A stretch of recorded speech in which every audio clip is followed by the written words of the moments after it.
Hi everyone and welcome back to the Bankers Grid. Guys, आप लोगों ने last mock में अच्छा परफॉर्म करा था एंड कमेंट सेक्शन मुझे देखकर ऐसा लगा कि यस, मुझे नेक्स्ट सेक्शन भी आप लोगों के लिए लाना चाहिए। ये सेशन आप लोगों के लिए एंड टाइम पर भी बहुत काम आएगा क्योंकि आप 40 क्वेश्चंस को अप्रोच करने का तरीका देखेंगे। राइट, तो 40 क्वेश्चंस अलग अलग सब्जेक्ट सेक्शन से आप लोग देखेंगे। सेक्शन मतलब बैंकिंग नॉलेज के अलग अलग सेक्शन से हम लोग क्वेश्चन को कवर करेंगे जो एग्जाम में 2023 के पेपर में पूछे गए थे, 24 के पेपर में। राइट, अब एग्जाम बहुत जल्दी होने वाला है, तो एक पॉइंट जरूर ध्यान रखना दैट आप लोग आपकी प्रिपरेशन ये बचे हुए दिनों को प्रॉपर्ली यूटिलाइज करते हुए चलें। To those who have not enrolled in the batch, आप लोगों के लिए क्विक अपडेट है दैट अगर आप कंप्लीट प्रिपरेशन करना चाहते हो एंड मोमेंट पर, तो आप लोग डिस्क्रिप्टिव राइटिंग, करंट अफेयर्स का PDF, banking knowledge, financial short के कैप्सूल्स, मतलब चैप्टर वाइज जो हम टॉपिक्स डिस्कस करने वाले, वो चैप्टर वाइज आप लोगों के लिए अवेलेबल है, एक्सेसिबल है through website application. 10 day super charge schedule है। इन स्केड्यूल को आप डे बाय डे फॉलो करेंगे तो बहुत ऑर्गेनाइज्ड है, सो दैट कि आप लोग पीडीएफ की गो थ्रू रीड भी कर सकते हो, मॉक टेस्ट लगाएंगे एंड रिवीजन करते चलेंगे। तो ये 10 डेज को संभाल लीजिए, आपका एग्जाम बहुत अच्छा हो सकता है, डिस्क्रिप्टिव राइटिंग भी आप अच्छे से स्कोर कर सकते हो। ये कंप्लीट कॉम्बो, ये वाला कॉम्बो आप लोगों के लिए सेपरेटली अवेलेबल है एट 1499 ओनली। तो आप व्हाट्सएप करके बैच में एनरोल कर सकते हो जिस टाइम पर भी इस वीडियो को देख रहे हो। ठीक है, तो इसमें आपको एक्सेस मिल जाएगा, करंट अफेयर्स का भी पीडीएफ डाउनलोडेबल मिल जाएगा और टेस्ट सीरीज बहुत इंपॉर्टेंट है, टेस्ट लगाओगे ये सारे तो आप लोगों का कमांड हो जाएगा। राइट, चलिए सेशन को स्टार्ट करते हैं। और सेशन में सबसे पहला क्वेश्चन है और आप लोगों को इंश्योर करना है वापस से दैट आप लोग कमेंट सेक्शन में जरूर बताएं, मैं आप लोगों के लिए और भी सेशंस ब्रिंग करता रहूंगा। How many parties are essentially involved in a bill of exchange? Guys, bill of exchange में कितनी पार्टीज इन्वॉल्व होती है, थोड़ा स्मूथ चलना पड़ेगा क्योंकि 40 क्वेश्चन हम लोगों को डिस्कस करना है। तो कितनी पार्टीज इन्वॉल्व होती है बिल ऑफ एक्सचेंज में? 1 होती है, 2 होती है, 4 होती है, 3 होती है? आई गेस जिसको पता होगा आप लोग करेक्ट आंसर कर चुके होंगे। मैं थोड़ा साइड हो जाता हूँ। That is how many parties are essentially involve in a bill of exchange. ध्यान दीजिएगा, नेगोशिएबल इंस्ट्रूमेंट एक्ट से पर्टिकुलरली क्वेश्चंस आते हैं एग्जाम में। राइट, तो हाउ मेनी पार्टीज, तो करेक्ट आंसर इज 3। ठीक है, करेक्ट आंसर इज 3। जिसने 3 लगाया था आप लोगों का करेक्ट आंसर है। 3 आंसर क्यों रहेगा? दैट इज ड्रॉवर, ड्रॉवी और पेई, 3 पार्टीज इन्वॉल्व रहती है। कभी नाम आप लोगों से पूछ लेंगे तो बता देना। दैट इज ड्रॉवर, मैं इसके नाम बता देता हूँ, इस टर्म्स के ऊपर आपके क्वेश्चन आते हैं, एक बार रिवाइज कर लीजिए। पेई एंड ड्रॉवी। ओके, अब ड्रॉवी क्या होता है ध्यान दीजिएगा। ड्रॉवर का मतलब होता है जो कि ऑर्डर कर रहा है। ड्रॉवर का मतलब क्या होता है? ऑर्डर कर रहा है। चेक के केस में तो ड्रॉवर क्या रहता है? जो कि चेक को राइट कर रहा है। अब पेई क्या होता है? जिसको पैसा मिलने वाला है ना, मनी रिसीव करेगा। ठीक है, इसको क्या बोलते हैं? पेई। ओके, और ड्रॉवी कौन होता है? जो कि पे करेगा। तो चेक के केस में तो जनरली क्या होता है? ड्रॉवर ड्रॉवी एक ही हो जाता है, जो कि सॉरी ये बैंक हो जाता है ड्रॉवर का, जो कि पे करने वाला है। कौन पे करता है? बैंक पे करता है, तो ड्रॉवी हो जाता है उस केस में। बट बिल ऑफ एक्सचेंज में 3 पार्टीज इन्वॉल्व रहती है, तो ड्रॉवर, ड्रॉवी एंड पे, है ना, 3 पार्टीज नाम याद रखिएगा। सेकंड क्वेश्चन आप लोगों के लिए है that is NEFT. NEFT can be used to transfer funds from और to NRE NRO accounts provided. देखो, एनईएफटी आप जानते हो कि एनआरई अकाउंट और एनआरओ अकाउंट में भी प्रोसेस करा जाता है। ठीक है, एनआरई एनआरओ अकाउंट में भी प्रोसेस करा जाता है। तो इनमें से कौन सा ऑप्शन आपको सुटेबल लग रहा है? मैं साइड में हो चुका हूँ। पहला आंसर है, ऑप्शन है that is the remitter is a government employ. उस केस में हम लोग एनईएफटी फ्रॉम और टू एनआरई एनआरओ अकाउंट में कर सकते हैं, या आईएफएससी डिजिट 10 डिजिट का रहेगा तो कर पाएंगे, या कंप्लाइज विद द फेमा और वायर ट्रांसफर गाइडलाइंस रहेगा तो कर पाएंगे, या फिर ट्रांजेक्शन जो 10,000 के अंडर का रहेगा वो हम प्रोसेस कर सकते हैं। NRE NRO account NRE customers के लिए यूज करा जाता है अकाउंट्स। ठीक है, तो एनईएफटी प्रोसेस करना उनके अकाउंट में, ठीक है, सेविंग्स अकाउंट से एनईएफटी करना है, तो क्या जरूरी है इन अवेलेबल ऑप्शंस में से? तो correct answer is option number C. देखो, फॉरेन एक्सचेंज मैनेजमेंट एक्ट के रूल्स रेगुलेशन को प्रोसेस करेगा, फॉलो करेगा तो ही हम ट्रांसफर कर सकेंगे, क्योंकि हम लोग डील कर रहे हैं NRE account, non resident external account, non resident ordinary account. दोनों में डिफरेंस पहले भी बताया था। दैट इज ये एक्सटर्नल अकाउंट क्या रहता है? फॉरेन इनकम को पार्क करना है। ठीक है, एनआरआई कस्टमर तो है लेकिन फॉरेन इनकम वहां से जनरेट करा इनकम और इंडिया में पार्क करना, तो एनआरई अकाउंट खोलेंगे। ठीक है, और यहाँ पर अगर वो पार्क करना चाहता है इंडियन बेस्ड इनकम, क्योंकि अगर वो एनआरआई है तो उसका इंडियन प्रॉपर्टी भी होगा या फिर इंडिया में कुछ इनकम होगा, पैसिव इनकम इंडिया में कुछ जनरेट हो रहा है, तो उसको वो कहां पर पुटअप करेंगे? एनआरओ अकाउंट में, क्योंकि एनआरई में अकाउंट में तो बाहर का इनकम पुटअप करा जाता है, यहाँ पर इंडियन इनकम पुटअप करा जाएगा। किसके केस में? एनआरआई कस्टमर के केस में। ठीक है, तो इनको फेमा फेमा गाइडलाइन क्या बोलता है? फॉरेन एक्सचेंज मैनेजमेंट एक्ट जो प्रोसेस है, ये कैसे डील करेंगे, करेंसीज में कैसे अकाउंट में ट्रांसफर कर सकते हैं, ये सारा गाइडलाइंस फेमा में बताया जाता है। और वायर ट्रांसफर का गाइडलाइंस दोनों मिलकर फॉलो करेंगे तो ही पैसा एनईएफटी करा जा सकता है। पैसा मतलब मनी। ओके, आई होप आपने करेक्ट आंसर करा होगा। It is option number C. For issuing a duplicate demand draft, guys ancillary services बहुत इंपॉर्टेंट है। आप लोगों ने आई होप स्केड्यूल को फॉलो करा होगा। फॉर इशूइंग और duplicate demand draft RBI requires it to be issued within, है ना। देखो आरबीआई का गाइडलाइन है कि अगर आपके पास में रिक्वेस्ट आया है कि डुप्लीकेट डिमांड ड्राफ्ट सारी कंडीशन फुलफिल करके आपको इशू करना है, ठीक है, सारी कंडीशन फुलफिल्ड है, राइट, तो उसके बाद में आपको कितने डेज, वर्किंग डेज में इसको प्रोसेस करना पड़ेगा, whether it be 3 working days, 5 working days, 14 working days और 30 working days, duplicate demand draft, right. The correct answer is option number C, that is 14 working days. 14 working days के under में duplicate DD issue होना चाहिए। आपके पास में यहाँ पर 15 दिन का ऑप्शन आ गया तो गलत मार्क करके मत आना। 14 days would be the correct answer duplicate demand draft को इशू करने के लिए, है ना, री इशू करना एक तरीके से, right. Next question, what is the maximum limit for repatriation from an NRO account, non resident ordinary account, है ना, पर फाइनेंशियल ईयर। अब जैसा मैंने आपको बताया एनआरओ कौन होता है, एनआरआई कस्टमर है, उसका इंडिया बेस्ड का इनकम, है ना, इंडियन इनकम जो जनरेट हो रहा है वो इस अकाउंट में पुटअप कर रहा है, ठीक है, ऑब्वियसली रुपीज में पुटअप कर रहा है। अब इस अमाउंट को वो फॉरेन ले जाना चाहता है तो उस पर हम लोग कुछ रोक लगाएंगे, पेमा एक्ट के अंडर में कुछ ना कुछ तो रोकेंगे। तो maximum limit for repatriation, repatriation का मतलब कि यहां से पैसा, यहां से मनी बाहर ले जाना चाहता है अपने ओरिजिन में नहीं, जहां पर वो लिविंग है उनका। तो उस केस में कितना पर ईयर अलाउड रहता है, 2.5 million per year, 5 lakh dollar per year, 1 million per year, या फिर कोई लिमिट नहीं है। आप इसमें से शायद कंफ्यूज हो सकते हैं, 2.5 को बहुत सारे कैंडिडेट्स ने मार्क करा होगा, but the correct answer is 1 million. ध्यान दीजिए 1 million is the correct answer. 2.5 तो लिबरलाइज रेमिटेंस स्कीम में लिमिट है ना, 2.5 लाख जो आपके सामने ऑप्शन आता है वो अलग लिमिट है, बट यहां पर ये जो लिमिट है ना, ये 1 मिलियन यहाँ का इंडियन का इनकम फॉरेन में ले जाना चाहते उस केस का लिमिट है ना, बाकी में तो लिमिट नहीं आएगा एनआरआई कस्टमर्स के लिए। If a demand draft is lost, अब देखो अगर डिमांड ड्राफ्ट लॉस्ट हो चुका है, एक क्वेश्चन तो हमने देखा कि 14 दिन के अंडर अंडर में करना चाहिए, अब 15 दिन हो चुके हैं ना, 15 दिन के बाहर जा चुका है तो कस्टमर को कितना कॉम्पनसेशन मिलेगा या नहीं मिलेगा, रिफंड मिलेगा, डिले हो चुका है, बैंक ने प्रोसेस को फॉलो नहीं करा। आरबीआई का गाइडलाइन क्या बोलता है कि डिमांड ड्राफ्ट अगर री इशू करवाने के लिए आया कस्टमर, तो उस केस में डुप्लीकेट डीडी लेने आया तो आपको 14 दिन में प्रोसेस करना है। अगर 15 दिन हो गए है ना, 15 दिन के बाहर जा चुका है और उसके बाद में कस्टमर को तो कॉम्पनसेशन मिलना चाहिए क्योंकि गाइडलाइन को फॉलो नहीं करा बैंक ने, तो उस केस में उसको रिफंड नहीं मिलेगा, या फिर सिंपल इंटरेस्ट एट 4% मिलेगा, या फिक्स्ड कॉम्पनसेशन ऑफ ₹100 मिलेगा, या interest equal to FD rate for the delayed period मिलेगा। A B C D correct answer आप लोगों को सोचना है और मार्क कर लेना है। आई गेस इतना मैंने बोला इतनी देर में आपको क्लिक हो गया होगा, अदरवाइज आप तुक्का लगा रहे हो। तो correct answer is interest equal to FD rate for the delayed period. जो भी डिलेड होगा उसका इंटरेस्ट रेट एफडी के बराबर से मिलेगा, अकॉर्डिंग कैलकुलेट होगा, नॉट 4%। ओके, कॉम्पनसेशन 100 रुपीज का इनके केसेस में नहीं है, और नो रिफंड है ना, नो रिफंड वाला भी करेक्ट आंसर नहीं है। तो 5 क्वेश्चन आप लोगों के कंप्लीट हो चुके हैं, इनको रिवाइज कर लीजिए, एग्जाम के टाइम पर भी देखते जा रहे हो तो गो थ्रू करते जाइए, पहले देख रहे हो तो इसको रिवाइज करके क्लासेस में भी प्रॉपर्ली इसको एग्जीक्यूट करते चलिए, 10 दिन प्रॉपर है, आप लोग यूटिलाइज कर सकते हो। What is the minimum number of free withdrawals, देखो बीएसबीडी अकाउंट होता है ना, बेसिक सेविंग्स डिपॉजिट अकाउंट, है ना, तो बेसिक सेविंग्स में हम लोग क्या करते हैं, एक सर्टेन अमाउंट ऑफ लिमिट देते हैं, नो फ्रिल अकाउंट टाइप का अकाउंट है, तो आपको इसमें minimum number of free withdrawal customer को कितना देना होता है एज पर द गाइडलाइंस। तो यहाँ पर आपके पास में ऑप्शन से A B C D 2 4 5 10 number of free withdrawals जो आप देंगे उनको, वो कितना दे सकते हो पर मंथ बीएसबीडी अकाउंट में। Correct answer is 4, that is 4 withdrawal allowed है, 5 मत करके आना, कंफ्यूज मत होना, ठीक है। Who can operate a savings account independently subject to age restrictions, चलो ये बहुत इजी क्वेश्चन है, ऑब्वियसली ए या बी आएगा इसमें। तो who can operate a savings account independently subject to age restrictions, तो ये थोड़ा न्यूज में भी था बीच में, तो इसके ऊपर ऐसा है कि क्वेश्चन बन भी सकता है। तो ध्यान दीजिएगा, इसका करेक्ट आंसर है माइनर अबाउ 10 ईयर्स। तो माइनर तो रहेगा, माइनर का डेफिनेशन क्या है, 18 साल के नीचे माइनर हो जाएगा, बट अगर 10 इयर्स के अबव है तो वो इंडिपेंडेंटली ऑपरेट कर सकता है, सर्टेन लिमिट्स बैंक पुटअप कर देगा, बैंक पुटअप कर देगा कि चलो 10,000 से ज्यादा विड्रॉ नहीं करने देंगे, वो बैंक के प्रोडक्ट के ऊपर डिपेंड करता है, बट आरबीआई गाइडलाइन में बोलता है कि आप माइनर अबाउ 10 इयर्स को आपकी रिस्क की कैपेसिटी के अकॉर्डिंग में आप उसको अलाउ कर सकते हो।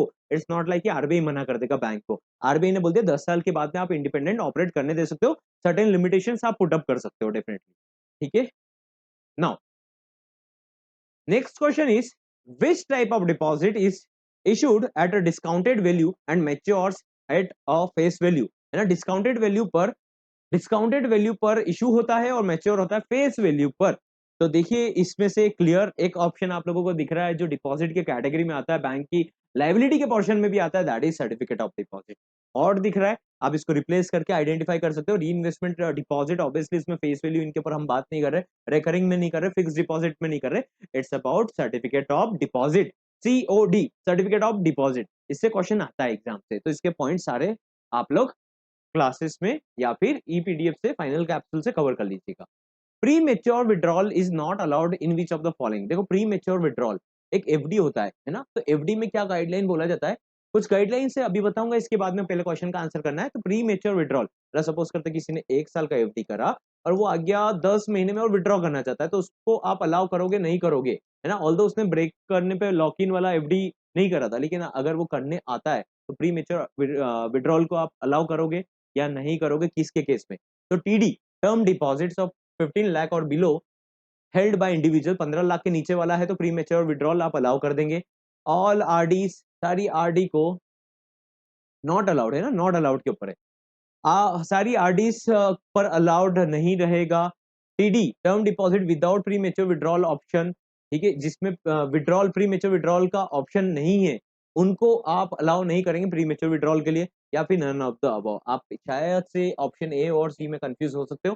पहला ऑप्शन में आपको क्लियर कर देता हूँ, टर्म डिपॉजिट जो 15 लाख, यहाँ पर क्या बोला जाता है, 15 लाख का लिमिट है, इसके नीचे का एफडी रहेगा तो उस पर आपको मैंडेटरीली प्री मेच्योर विड्रॉल का ऑप्शन देना पड़ेगा। मतलब कस्टमर कल ब्रेक करने आया तो आप चार्जेस लगा सकते हो इंटरेस्ट के ऊपर, बाकी आपको उसको पैसा देना पड़ेगा नहीं। 15 लाख के ऊपर आप उसको लॉक इन टाइप जैसा ट्रीट कर सकते हो, प्री मेच्योर विड्रॉल नहीं करने के लिए मना कर सकते हो, लेकिन 15 लाख के नीचे का छोटे छोटे एफडी रहते उन पर आपको देना ही पड़ेगा। तो यहाँ पर क्वेश्चन था कि प्री मेच्योर किसमें अलाउ नहीं होता, तो 15 लाख के नीचे का रहेगा तो उसमें तो आपको देना ही पड़ेगा, तो ये वाला तो केस गलत हो गया।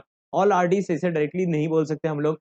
टीडीज विदाउट प्रीमेच्योर विड्रॉल ऑप्शन, जिसमें विड्रॉल का प्रीमेच्योर का ऑप्शन नहीं है, उसके केस में आप अलाउ नहीं करेंगे, तो correct answer is option number C. ठीक है, सेशन पसंद आ रहा है तो do like it, so that समझ में आता जाएगा कि आप इस सेशन को एंजॉय कर रहे हो।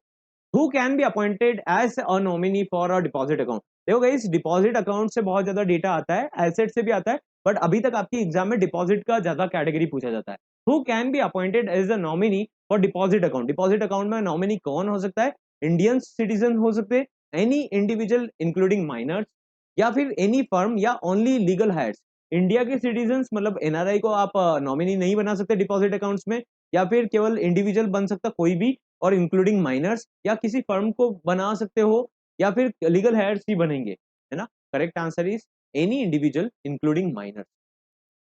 ठीक है, माइनर को भी आप नॉमिनी बना सकते हो। Okay, next question is question number 11, what is the minimum denomination of for issuing certificate of deposit. Minimum denomination for certificate of deposit कितना है, तो मैं आप लोगों के सामने ऑप्शन वापस रिपीट कर रहा हूँ, 1 लाख, 5 लाख, 10 लाख, 50 हजार। Minimum denomination certificate of deposit का कितना रहता है। ठीक है, करेक्ट आंसर इज, यहाँ पर दोनों में थोड़ा सा कंफ्यूजन है। अभी लेटेस्ट बुक्स में, लेटेस्ट गाइडलाइंस में 5 लाख अपडेट हो चुका है, बट पुराने डेटा अगर आप गूगल करोगे तो इट वुड बी 1 लाख। तो यहाँ पर अगर आपको लेटेस्ट के अकॉर्डिंग आता है, अगर ऐसा क्वेश्चन आता है तो 5 लाख लगाइएगा, अदरवाइज सिर्फ 1 लाख का जो था वो शायद पुराना डेटा था, अभी चेंज हो गया है, तो पुराने सर्कुलर्स भी विड्रॉ नहीं करे, तो दैट्स वाई 1 लाख और 5 लाख दोनों डेटा आप लोगों को बहुत सी जगह दिखेगा। तो करेक्ट आंसर वैसे 5 lakh. Okay, 12th answer question, sorry, a joint account with survivorship clause, है ना, सर्वाइवरशिप क्लॉज है, तो उसके केस में only survivor can claim funds, only the first holder operate कर पाएगा, legal hairs claim after any holders death, या all of the above. तो यहाँ पर देखो सर्वाइवर ही क्लेम कर पाएगा, ऑप्शन ए इज करेक्ट। आप लोगों ने करेक्ट आंसर सोचा होगा थोड़ा बहुत, मैं आपको नेक्स्ट क्वेश्चन में थोड़ा टाइम दूंगा। यहाँ पर सर्वाइवर के क्लॉज में सर्वाइवर ही एक्सेस करेगा। Interest on savings account calculate कैसे होता है, मंथली बेसिस पर होता है, क्वार्टरली बेसिस पर एवरेजिंग होता है, डेली बैलेंस के ऊपर होता है, या वीकली बैलेंस के ऊपर होता है। थोड़ा सोचिए इस क्वेश्चन को, इंपॉर्टेंट है और मल्टीपल टाइम्स एग्जाम्स में पूछा गया है। क्वेश्चन 13 हम लोग डिस्कस कर रहे हैं, आप लोग 13 क्वेश्चन तक आ चुके हो तो आप लोग थोड़ा और बने रहिए, इस क्वेश्चन को लगाते चलिए। करेक्ट आंसर इज डेली, क्या आएगा, डेली एवरेज बैलेंस जो निकलता है उसके बेसिस पर ही आपका इंटरेस्ट कैलकुलेट होता है। ये इंटरेस्ट कैलकुलेशन का है, डिस्ट्रीब्यूशन का नहीं है, इंटरेस्ट कैलकुलेशन का है। Okay, question number 14, that is which one is a hybrid deposit combining savings bank and TD term deposit account? Savings account और टर्म डिपॉजिट का हाइब्रिड मॉडल कौन सा है? बीएसबीडीए होगा, एनओटी डिपॉजिट होगा, स्वीप इन अकाउंट होगा या कैश सर्टिफिकेट होगा? किसके बारे में बात कर रहे हैं हम लोग? Hybrid deposit combining SB and TD. तो whether it be BSBDA, annuity deposit, sweep in account और cash certificate, correct answer is sweep in account. आप स्वीप इन अकाउंट में देखते हो कि सेविंग्स अकाउंट से पैसा ऑटोमेटिकली एफडी हो गया, तो ये उसी का हाइब्रिड फीचर है डिपॉजिट का, ठीक है। Next question, what is the interest rate paid to the claimants from depositor education awareness fund? आप जानते हो 10 साल तक अगर पैसा अनक्लेम्ड रखा हुआ है, अनक्लेम्ड डिपॉजिट है, तो उसको डेफ में ट्रांसफर करा जाएगा आरबीआई के पास में, ठीक है। अब डेफ में ट्रांसफर करा जाएगा तो इसके ऊपर इंटरेस्ट कितना मिलेगा? ये 2021 में अमेंडमेंट आया था, बट ये आपके लिए इंपॉर्टेंट है। तो उसको इंटरेस्ट कितना मिलेगा? 2% पर एनम मिलेगा क्लेमेंट को जो क्लेम करने आएगा, 3% पर एनम मिलेगा क्योंकि पैसा यहाँ पर रखा हुआ है, 4% पर एनम मिलेगा या फिर इंटरेस्ट नहीं मिलेगा। 2%, 3%, 4% या फिर no interest would be paid. Correct answer is option B, 3% per annum. DEAF का वर्ड आता है depositor awareness education awareness fund, है ना। तो 3% का यहाँ पर इंटरेस्ट सेविंग्स रेट के परसेंट सिंपल इंटरेस्ट पर मिलेगा, ठीक है। Now question number 16, that is under what circumstances, side में हो जाता हूं, under what circumstances can staff accounts be scrutinised more rigorously? देखो स्टाफ का अकाउंट थोड़ा स्क्रूटनी पर रखना पड़ता है ना। जो बैंक में काम करते हैं उनका अकाउंट स्क्रूटनी पर रखना पड़ता है ना, स्क्रूटनी पर रखना पड़ेगा। तो किस केस में करना पड़ेगा? उसका बैलेंस लो हो जाएगा जब करना पड़ेगा, थर्ड पार्टी चेक लगा हुआ है तो करना पड़ेगा, या if account is salary credited हुआ, या account is not link to Aadhaar? Option correct option is when third party cheques are deposited, है ना, उसके टाइम पर इस पर एक नजर रखना पड़ेगा, मॉनिटर करना पड़ेगा बैंकिंग सिस्टम में, ठीक है। स्टाफ बहुत वल्नरेबल रहते हैं कि अगर उनके अकाउंट में पैसा आ रहा है तो इट मींस करप्शन या फिर वो किसी से मिले हुए हो सकते हैं, ठीक है। एक स्टाफ के ऊपर क्वेश्चन आता है, ओके। सो फार अभी तक आपकी एग्जाम में हर साल स्टाफ के ऊपर क्वेश्चन आ रहा है। एक बार 1% के ऊपर आया था कि स्टाफ को कितना एक्स्ट्रा मिलता है, एक बार रिस्क वेटेड एसेट के ऊपर आ गया था कि उनका रिस्क वेटेड एसेट कितना लगेगा एसेट के ऊपर, एक बार लीव्स के ऊपर आ गया था, और एक और बार 2 बार लीव्स के ऊपर आ चुका है आपकी एग्जाम में। तो इस टाइप की क्वेश्चन एक स्टाफ के ऊपर जरूर बनता है अभी तक, ठीक है। फॉरेन करेंसी नॉन रेसिडेंट, अब आया है क्वेश्चन अच्छा, जो आप लोगों को थोड़ा सा रीजनिंग देगा। FCNR B deposit can be open for a minimum period of, FCNR B आप जानते हो कि एफडी काइंड ऑफ है फॉरेन करेंसी में, तो ये कितने टाइम के लिए मिनिमम पीरियड के लिए ओपन होता है? 6 मंथ्स, 12 मंथ्स, 3 मंथ्स या 18 months? FCNR B foreign currency non resident bank FCNR B deposit कितने मिनिमम पीरियड के लिए ओपन हो सकता है? Correct answer is option 12 month B, 12 months. 12 months is equal to हो जाएगा यहाँ पर that is 1 year, minimum 1 year, maximum is 5 year, ठीक है। तो दोनों पर से कोई सा भी क्वेश्चन आता है करेक्ट आंसर बनाना, और ये एनआरआई बैंकिंग के ऊपर भी क्वेश्चन आएगा, ठीक है। नाउ आपको एंड टाइम पर कंफ्यूज नहीं होना है। Which of the following is not permitted as a debit to an NRE account? अब एनआरई अकाउंट है, जैसा मैंने आपको बहुत बार बताया है कि बाहर का पैसा एनआरआई कस्टमर इंडिया में रखना चाहता है तो एनआरई अकाउंट ओपन करेगा, तो उसके अकाउंट में कुछ ना कुछ डेबिट के लिए क्लॉज रहेगा ना कि किसके लिए डेबिट नहीं कर सकता। तो डेबिट के लिए कौन सा क्लॉज है कि कौन सा डेबिट नहीं लगा सकता? लोकल पेमेंट्स के लिए डेबिट नहीं लगा सकता, ठीक है। रेमिटेंस आउटसाइड इंडिया रिपेट्रिएशन नहीं कर सकता, transfer to another NRE account नहीं कर सकता, या पेमेंट फॉर लॉटरी टिकट्स नहीं कर सकता। Correct answer is guys lottery tickets के लिए पैसा नहीं कर सकता, है ना। वो क्या हम भी नहीं कर सकते। तो payment for lottery tickets in India मतलब हम लोगों के लिए भी लीगल नहीं है एक तरीके से। Export earners foreign currency, double EFC account बोला जाता है, ये किस केस में कौन सी करेंसी में अवेलेबल होता है? इंडियन रुपी में पैसा डिपॉजिट होगा इसमें, foreign currency of exporters choice रहेगा, any freely convertible foreign currency इस पर आरबीआई, या फिर यूएस डॉलर में पैसा डिपॉजिट होगा। ABCD करेक्ट आंसर बताना है। Export earners foreign currency accounts are allowed only in Indian rupees, foreign currency of exporters choice, या फिर any freely convertible foreign currency as per RBI. Correct answer is option C, any freely convertible foreign currency as per the RBI, ठीक है। तो ये exporter use करते जो कि यहाँ से एक्सपोर्ट करेंगे एक्सपोर्ट मतलब यहाँ का माल बाहर भेजा तो वो पैसा देगा, वो फॉरेन करेंसी में अगर देना चाहता तो ये इस अकाउंट में कलेक्ट करेंगे। तो obviously any freely convertible foreign currency जो कि आरबीआई बताएगा उसी में पैसा डिपॉजिट होगा। Okay, now next question is 20 question हो चुके हैं सो फार, यहां तक बन गए। पॉज कर देना अगर आप स्किप करने वाले हो, कहीं बिजी होने वाले हो, वापस से पढ़ लेना। इसको बाद में जाकर क्वेश्चन को जरूर लगाना, एक फ्लो में क्वेश्चन लगाओगे ब्रेन बहुत जल्दी प्रोग्राम होगा। FEMA is replace which FEMA replace which of the following acts in 2000। FEMA ने एक एक्ट को रिप्लेस करा था 2000 में, है ना, ये भी याद रखना 2000 में रिप्लेस करा था। किसने रिप्लेस करा था? फेमा को। किसको रिप्लेस करा है? आरबीआई एक्ट को रिप्लेस करा है, पेरा को रिप्लेस करा है, एक्सचेंज कंट्रोल एक्ट को करा है, या फॉरेन ट्रेड एक्ट को करा है? A B C D. तो correct answer is FERA, foreign exchange regulation act. मैंने आपको कुछ एग्जांपल्स में बताया भी है। दैट इज पहले हम आजादी के टाइम के बाद में हमारे पास में पैसा बहुत कम था, फॉरेन रिजर्व्स बहुत कम बचा था, तो हम लोगों के पास में बहुत लिमिटेड अमाउंट ऑफ मनी था।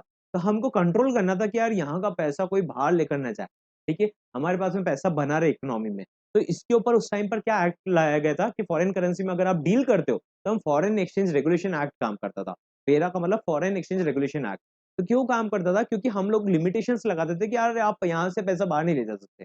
तो उसके ऊपर लिमिटेशन पर क्या रूल बनाया गया था कि आप छोटा सा भी लैप्स करोगे प्रोसेस का तो हम आपके ऊपर क्रिमिनल केस लगाएंगे। ये फेरा एक्ट बोलता था। क्या बोलता था? कि आपके ऊपर क्रिमिनल केस लगाएंगे, क्योंकि आप डर कर काम करोगे तो वो बढ़िया रहेगा, फॉरेन रिजर्व इंडिया का बचा रहेगा। तो ये चीज बाद में थोड़ा ग्लोबलाइजेशन के चलते हुए हमने इसको एलपीजी स्कीम के अंडर में फिर रिप्लेस करा। फिर धीरे धीरे रिप्लेस करके 2000 में क्या रिप्लेसमेंट आया इसका? That is FEMA, foreign exchange management act. तो इस एक्ट ने क्या बोला कि आप जब भी कोई प्रोसेस का लैप्स करोगे तो हम उसकी प्रोसेस में जो लैप्सेस करा है उसके बेसिस पर आपके ऊपर कुछ एक्शन लेंगे। सपोज करते हैं आपने कुछ थोड़ा बहुत प्रोसेस का लैप्स करा तो आपके ऊपर पेनल्टी लगा देंगे, बट जरूरी नहीं है कि हर केस में आपके ऊपर हम लोग अब क्रिमिनल केस लगाएंगे, ठीक है। तो ये फेरा को रिप्लेस कर दिया था फेमा ने, फॉरेन एक्सचेंज मैनेजमेंट एक्ट ने 2000 में, ठीक है, 2000 में रिप्लेस करा था। क्योंकि हम लोग चाहते थे ग्लोबलाइजेशन हो, हम लोग वर्ल्ड ट्रेड ऑर्गेनाइजेशन के अकॉर्डिंग काम भी कर पाए, है ना, ट्रेड फेयर्स में काम कर पाए। तो ट्रेड करेंगे तो ऑलरेडी जो यहाँ पर एक्सपोर्टर से इंपोर्टर से तो वो काम कर पाएंगे अगर हम उनको थोड़ा सा रिलैक्सेशन देंगे तो, राइट। चलिए next question, question number 21, that is which two documents from the constitutional foundation of a company. दो कौन से कॉन्स्टिट्यूशनल फाउंडेशन डॉक्यूमेंट से किसी कंपनी अकाउंट में, कंपनी का जब प्रोसेस होता है, जब कंपनी के डॉक्यूमेंटेशन के बारे में बात करते हैं तो कौन से फाउंडेशन डॉक्यूमेंट है ना, कॉन्स्टिट्यूशन को लेकर? एमओए और पैन कार्ड है, एओए और ट्रस्ट डीड है, एमओए और एओए है, या फिर board resolution and LLP agreement है? सभी जानते हो, MOA memorandum of association and articles of association would be the correct answer, ठीक है। किसके बारे में बात हो रहा है? It is all about the company, ठीक है। तो यहाँ पर कंपनी के फाउंडेशन डॉक्यूमेंट की बात कर रहे हैं तो एओए और एमओए जरूर आएगा। चलिए अब नेक्स्ट क्वेश्चन है, that is for LLP account opening which of the following is not relevant. LLP का आप अकाउंट ओपन कर रहे हो, लिमिटेड लायबिलिटी पार्टनरशिप अकाउंट अगर ओपन कर रहे हो तो उसके केस में इनमें से कौन सा डॉक्यूमेंट आप लोगों के लिए सुटेबल नहीं है? LLP agreement, director identification number, memorandum of association, या फिर पैन ऑफ एलएलपी। इसमें से कौन सा डॉक्यूमेंट, गाइस ध्यान दीजिएगा क्वेश्चन पर ढंग से, कौन सा डॉक्यूमेंट यहाँ पर रिक्वायर्ड नहीं होता है, रेलेवेंट नहीं है? रेलेवेंट है ना।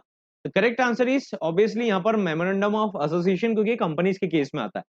Okay, the limit for bringing foreign currency into India without declaring. जब भी कोई बाहर से पैसा लेकर आता है कैश के फॉर्म में, ठीक है, अब वो जैसे ही अमाउंट लेकर आ रहे हैं, पैसा मतलब पैसा नहीं होता, मनी होता है, मनी को हम यूजुअली इंडियंस पैसा बोलते हैं, ठीक है। तो लिमिट अगर जब फॉरेन करेंसी को बाहर से आप लेकर आ रहे हो तो आपको एक फॉर्म फिलअप करना पड़ेगा, है ना। तो यहाँ पर अगर फॉर्म सीडीएफ के फॉर्म की अगर हम बात करें तो कितने अमाउंट के बाद में फिलअप करना जरूरी है? फ्रीली नहीं ला सकते, है ना, डिक्लेरेशन के बिना नहीं ला सकते। करेंसी डिक्लेरेशन फॉर्म बोलते हैं सीडीएफ को, करेंसी डिक्लेरेशन फॉर्म के बिना नहीं ला सकते। यूएसडी 5000 ओनली, यूएसडी 10,000 टोटल, या फिर यूएसडी 5000 इन करेंसी नोट्स, या यूएसडी 15,000 टोटल, या फिर no limit. Correct answer is option B, that is USD 10,000 total, है ना। टोटल का मतलब क्या हुआ यहाँ पर बोला गया 10 के अगर आपका वैल्यू ट्रैवलर्स चेक का और यहाँ पर कैश का बन रहा है, करेंसी कैश का बन रहा है, तो आपको करेंसी डिक्लेरेशन फॉर्म फिलअप करना पड़ेगा। अगर इससे ज्यादा बन रहा है या फिर आपका करेंसी कैश वाला ही खाली 5,000 यूएसडी में है तो आपको डिक्लेरेशन देना पड़ेगा। एयरपोर्ट पर यूजुअली दिया जाता है करेंसी डिक्लेरेशन फॉर्म।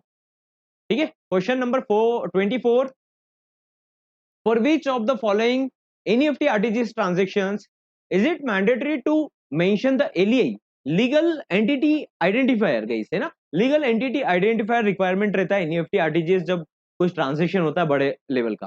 तो 25 लाख अगर कोई इंडिविजुअल सेंड कर रहा है तो उसको एलईआई मेंशन करना पड़ेगा, कैप्चर करना पड़ेगा, आप जो इनपुट रहेगा उसको कैप्चर करना पड़ेगा बैंक में।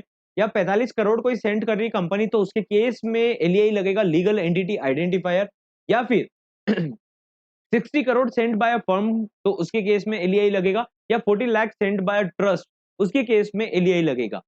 Answer is option C 60 crore. 50 crore का गाइस लिमिट है, कभी भी एनईएफटी आरटीजीएस होता है ना 50 करोड़ से ज्यादा का तो लीगल एंटिटी आइडेंटिफायर लगता है, 20 डिजिट्स का कैरेक्टर रहता है। तो ये कैरेक्टर क्या है, एक यूनिक आइडेंटिटी बताता है कि ये पर्सन की किस चीज का पैसा जा रहा है ना। तो जब 50 करोड़ और ज्यादा का एनईएफटी आरटीजीएस होता है तो क्या मैंडेटरी होता है, एलईआई लीगल एंटिटी आइडेंटिफायर, इसका फुल फॉर्म भी पूछ लिया जाता है, लीगल एंटिटी आइडेंटिफायर।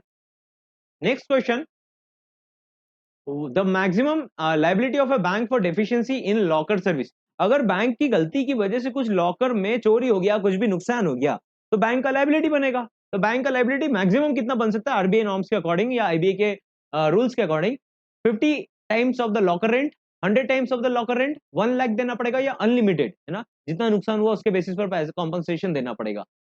ए B C D correct answer बताना है।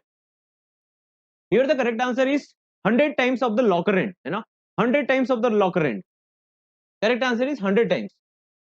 ठीक है, चलिए नेक्स्ट क्वेश्चन। अब हम एफसीएनआर बी में जब इंटरेस्ट कैलकुलेट करते, क्या कैलकुलेट करते, इंटरेस्ट कैलकुलेट करते, तो हम उसमें ईयर में कितने दिन को काउंट करते, एक ईयर में 360 दिन काउंट करते, 365 काउंट करते, 366 काउंट करते, या कैलेंडर ईयर बेसिस पर काउंट करते, मतलब जितने भी कैलेंडर ईयर बन रहा है, जैसे 2025 में कितने डेज बन रहे पर ईयर में, उसके बेसिस पर हम डिवाइड करेंगे और इंटरेस्ट कैलकुलेट करेंगे।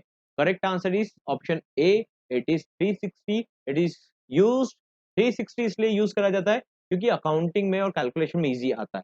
दैट्स व्हाई एफसीएनआरबी के केस में अगर आपसे डेज पूछा जाए ईयर का, एक ईयर में हम कैसा कितना डेज काउंट करते, तो कैलकुलेशन पर हम 360 लेते, बाकी इतने दिन का जितना बचेगा उसके अकॉर्डिंग हम कर लेंगे, लेकिन 360 को रेफरेंस लेते। ठीक है, 360 को हम रेफरेंस लेते, 365 364 मत करके आ जाना।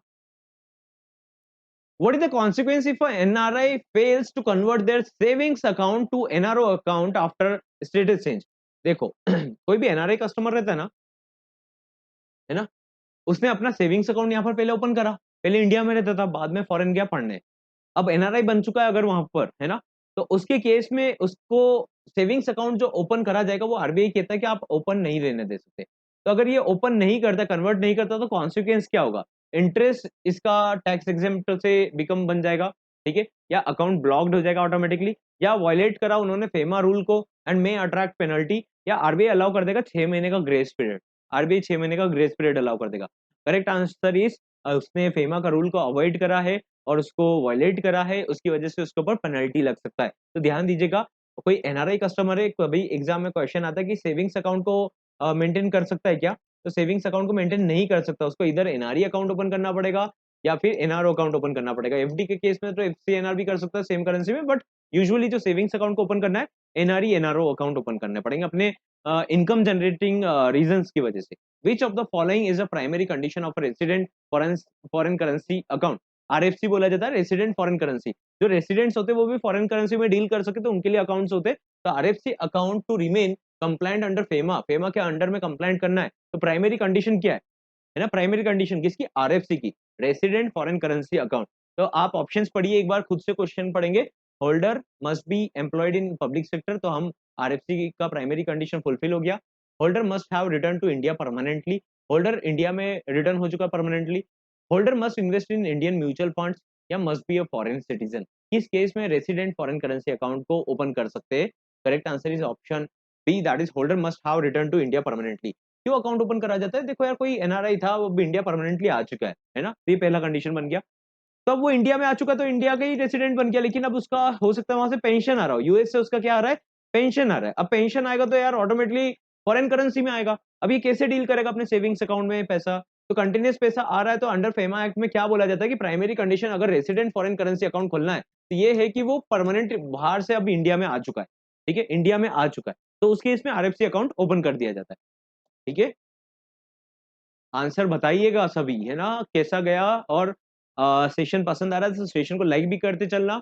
और वन मोर थिंग कि ये पेपर को, ये जो हम वीडियो को देख रहे हैं, एग्जाम के थोड़े टाइम पहले भी अगर आप देख रहे हो तो इसे रिवॉल्व जरूर करना, आपका ब्रेन ऑर्गेनाइज हो जाएगा पूरे एग्जाम के पॉइंट ऑफ व्यू से, ठीक है। बाद में वापस से लगाइएगा question. In an executor account, जैसे किसी का एग्जीक्यूटर अकाउंट है ना, एग्जीक्यूटर है, तो प्रूफ ऑफ अथॉरिटी कहां से आएगा? एग्जीक्यूटर अकाउंट है तो उसके केस में प्रूफ ऑफ अथॉरिटी कहां से आएगा? बोर्ड रेजोल्यूशन से आएगा, पैन कार्ड, आधार कार्ड से आएगा, प्रोबेट और letter of administration from court, या आर्टिकल ऑफ एसोसिएशन में रहेगा एग्जीक्यूटर के केस में? ये डिटेल में अभी नहीं बता पाऊंगा, but correct answer is probate और letter of administration from the court, है ना। हम कोर्ट और इन सब के लेटर के बिना एग्जीक्यूट नहीं करने देंगे ना अकाउंट को, right. Next question, under section 138 of the NI act, negotiable instrument act का क्वेश्चन है, what is the maximum punishment for dishonour of the cheque due to insufficient fund? देखो इस एक्ट में 138 सेक्शन को याद रखिएगा, इसमें क्या बोला गया नेगोशिएबल इंस्ट्रूमेंट एक्ट में कि पेनल्टी दिया लगाया जाएगा, डिसऑनर ऑफ चेक होगा तो पनिशमेंट दिया जाएगा। तो पनिशमेंट कितना हो सकता है? 6 महीने का आपको जेल हो सकता है कस्टमर को, या फिर डबल द चेक अमाउंट का उसको अमाउंट देना पड़ेगा, या 1 साल का इंप्रिजनमेंट और 5,000 का पेनल्टी लग सकता है, 2 years का इंप्रिजनमेंट हो सकता है, या fine up to twice the cheque of the amount और बोथ, या फिर ओनली सिविल रिकवरी अलाउड रहेगा कि यार जितना नुकसान हुआ इतना सिविल रिकवरी कर लीजिए। सोचिए थोड़ा इस क्वेश्चन के ऊपर, ये बहुत इंपॉर्टेंट क्वेश्चन है। So the correct answer is guys, यहाँ पर अगर हम करेक्ट आंसर के बारे में बात करें तो it is option C, 2 years का इंप्रिजनमेंट रहेगा, या fine up to twice the cheque amount, या दोनों, है ना, और बोथ। इसको इग्नोर मत करना बोथ वर्ड को, और बोथ दोनों भी लगा सकते हैं। 138 section of negotiable instrument act. What is the legal relationship between a bank and customer when locker is hired? Locker जब हायर होता है, कस्टमर लॉकर लेने आता है, ठीक है, रेंटल पर, तो उसके केस में कौन सा रिलेशनशिप बैंक और कस्टमर के बीच में बनता है? बेलर बेली का बनता है, क्रेडिटर डेटर का बनता है, लेसर लेसी का बनता है, या फिर ऑनर ट्रस्टी का बनता है? एक कंफ्यूजन वाला क्वेश्चन है, अगर आपने पहले प्रिपरेशन करा होगा तो एक थोड़ा बहुत कंफ्यूजन रहेगा आपको। So correct answer is lesser and lessee, correct answer is lesser and lessee. Bailor bailee क्यों नहीं है? कस्टडी के केस में कोई बैंक में कस्टडी आर्टिकल्स ऐसा देने आ रहे हैं, उसके केस में हम बेलर बेली का रिलेशनशिप बनाते हैं। लेकिन हमेशा ध्यान रखना ये नॉट ओनली बैंक, यहाँ पर वर्ड क्या बोला जाता है, अगर रेंट बोला जाता है ना, लॉकर का और रेंट का बोला गया है ना, हायर्ड बोला या रेंट का बोला गया, तो लीगल टर्म बैंक का छोड़ दो, किसी भी केस में कोई रेंट पर लेने आया है ना, तो वो ऑटोमेटिकली लेसर और लेसी का रिलेशनशिप बनता है। तो यहाँ पर हायरिंग होता है, लॉकर को रेंट पे लिया जाता है, उसका रेंट पे बोला जाता है, तो इसलिए यहाँ पर लेसर और लेसी का रिलेशनशिप बनता है जब लॉकर का केस बोला जाएगा। लेकिन सेफ कस्टडी आर्टिकल रखने के लिए कोई रखता है, उसके केस में बेलर बेली का रिलेशनशिप बनेगा। Okay, next is under the second method of lending suggested by the Tandon committee, the borrower must bring in at least कितना, क्या करना चाहिए? टंडन कमेटी के सेकंड मेथड ऑफ लेंडिंग ने क्या सजेस्ट कर रहा है? एसेट का क्वेश्चन है, आपको अप्रोच करना चाहिए। Option A 25% of the working capital gap, 25% of the total current liabilities, option C total 25% of the total current assets, 25% of net worth, है ना। बोरोवर को खुद से कितना कॉन्ट्रीब्यूट करना पड़ेगा? मस्ट ब्रिंग इन का मतलब क्या हो गया? कुछ फाइनेंस कराने गया कस्टमर, तो टंडन कमेटी ने बताया कि यार इतना परसेंट तो ये चीज का कस्टमर को खुद को लाना पड़ेगा। तो वेदर सेकंड मेथड की बात करें, नॉट फर्स्ट मेथड, कंफ्यूजन में मत आना।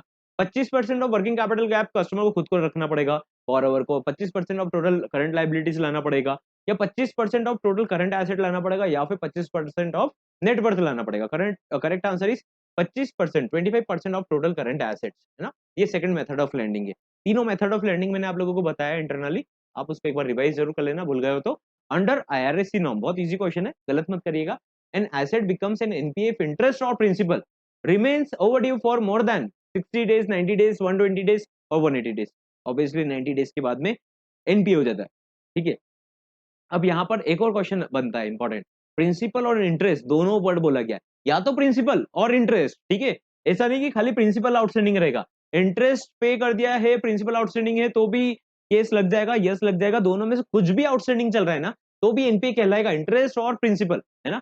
तो उसको हम क्या बोलेंगे, non performing asset. Non performing asset क्यों बोला जाता है, इंटरेस्ट अगर प्रिंसिपल पे कर दिया और इंटरेस्ट भी नहीं, इंटरेस्ट खाली आउटस्टैंडिंग है, तो भी हम नॉन परफॉर्मिंग एसेट क्यों बोलते हैं, क्योंकि ये एसेट है जो कि परफॉर्म नहीं कर रहा है, ठीक है, इंटरेस्ट ही नहीं मिल रहा तो फिर क्या मतलब, ठीक है। तो correct answer is 90 days.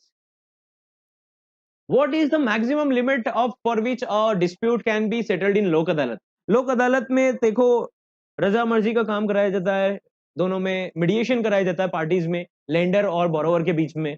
Okay, तो यहाँ पर मैक्सिमम अमाउंट का डिस्प्यूट कितना ला सकते है ना लोक अदालत में, तो लोक अदालत में 5 लाख का मैक्सिमम अमाउंट आ सकता है, 10 लाख का आ सकता है, 20 लाख का आ सकता है, no monetary limit. Correct answer is 20 lakh. DRT में अपोजिट है, डेट रिकवरी ट्रिब्यूनल में अपोजिट है, यहाँ पर 20 लाख का मिनिमम केस रहता है, ठीक है। 1 करोड़ का किस में रहता है, आईबीसी नॉर्म्स के अकॉर्डिंग एनसीएलटी में, ठीक है। ये तीनों लिमिट याद रखना, यहाँ पर मैक्सिमम 20 लाख है।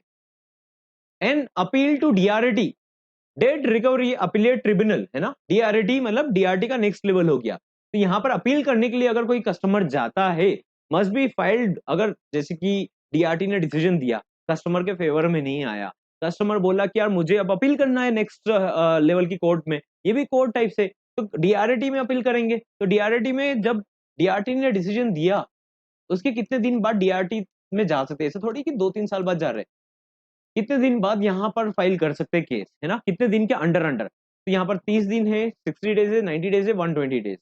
Correct answer is 30 days. Okay okay, next question is SARFAESI act can not be invoked in which of the following, secured loan above 1 lakh उसमें नहीं लगा सकते क्या, अनसिक्योर्ड लोन पर नहीं लगा सकते क्या, loan where securities agriculture land उस केस में नहीं लगा सकते क्या, या फिर both B and C. Exam में ध्यान रखना एक ट्रिक है, that is B and C, ऐसा बोथ वाला एक यूनिक आंसर आता है तो हाई चांसेस बन जाते हैं कि वो करेक्ट है, हाई चांसेस बन जाते हैं, ठीक है। लेकिन एग्जामिनर आपको यहाँ तक नहीं छोड़ता, 5 ऑप्शंस आते और यहाँ पर बोथ ए एंड बी भी कर देगा, आपको थोड़ा घुमाएगा, तो उस टाइम पर स्पेशल फोकस करना कि इनमें से कुछ सही रहेगा। Okay, next question, a company has current assets 1 lakh, inventory 40,000 and current liabilities 50,000, what is the quick ratio? Last year आपकी एग्जाम में करंट रेशियो का न्यूमेरिकल आया था, ये क्विक रेशियो का न्यूमेरिकल है। तो करंट एसेट उसका 1 लाख है, इन्वेंट्री 40,000 है, करंट लाइबिलिटीज 50,000 है, क्या करंट क्विक रेशियो बनेगा, फटाफट से बनाएंगे क्वेश्चन को।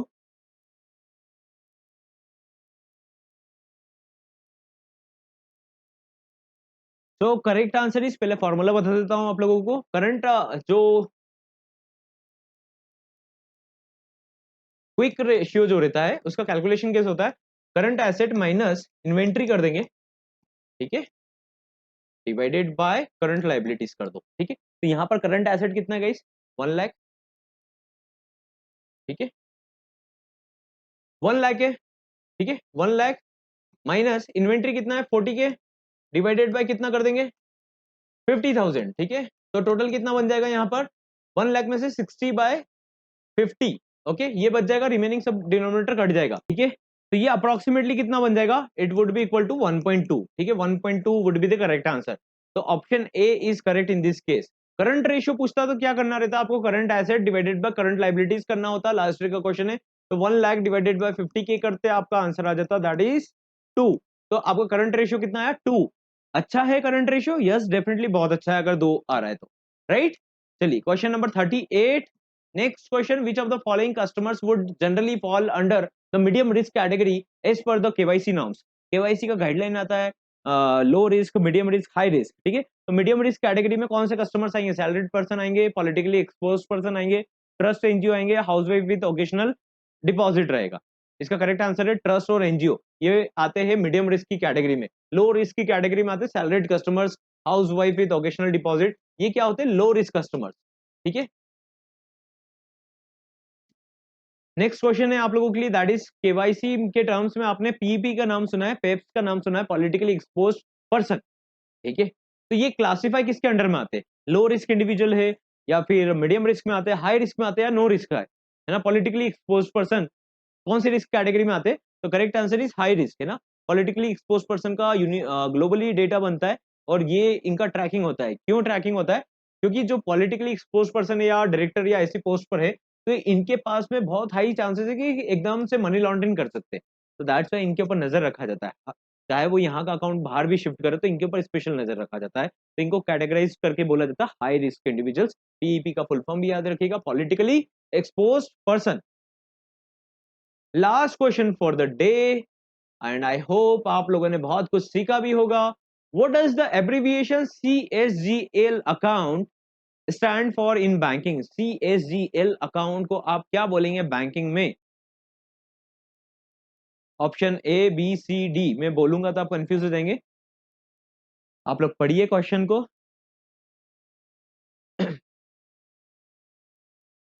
ठीक है, तो आप लोग ये कंप्लीट करते चलिए। Correct answer is central securities general ledger, है ना। CSGL का फुल फॉर्म रहेगा that is central securities general general ledger. Okay, तो ये थे हमारे आज के 40 क्वेश्चंस। आई होप आप लोगों को पसंद आए होंगे, आप लोगों का प्रैक्टिस हुआ होगा, आप लोगों ने एंजॉय भी करा होगा सेशन को। एक अगर आप इन सेशन को, दो सेशन को भी एक बार और रिपीट करके बाद में देखेंगे ना एग्जाम टाइम पर, लाइक आप ट्रैवल कर रहे हो या फिर आप इसको देखेंगे तो आपको बहुत हेल्प होगा, ट्रस्ट में। ओके, हम लोग मिलते हैं नेक्स्ट सेशन में। टिल देन आप लोग प्रिपरेशन नहीं करा स्टार्ट तो स्टार्ट करिए। इट्स थोड़ा बहुत प्रिपरेशन करके जाइए। ये एग्जाम थोड़ा ऐसा है कि आप लोग इसमें स्कोर कर सकते हो। इट्स नॉट रॉकेट साइंस कि आपको एकदम क्वांट स्कोर करना पड़ेगा, रीजनिंग बहुत ज्यादा लेंदी आ रहा है, ऐसा कुछ भी सीन नहीं है। आराम से आप बैंकिंग नॉलेज का पढ़कर थोड़ा बहुत नेगेटिव मार्किंग नहीं तो तुक्के भी लगा सकते हो, डिस्क्रिप्टिव राइटिंग होल्ड कर सकते हो, अच्छा स्कोर कर सकते हो ओवरऑल। ठीक है, मिलते हैं नेक्स्ट सेशन में।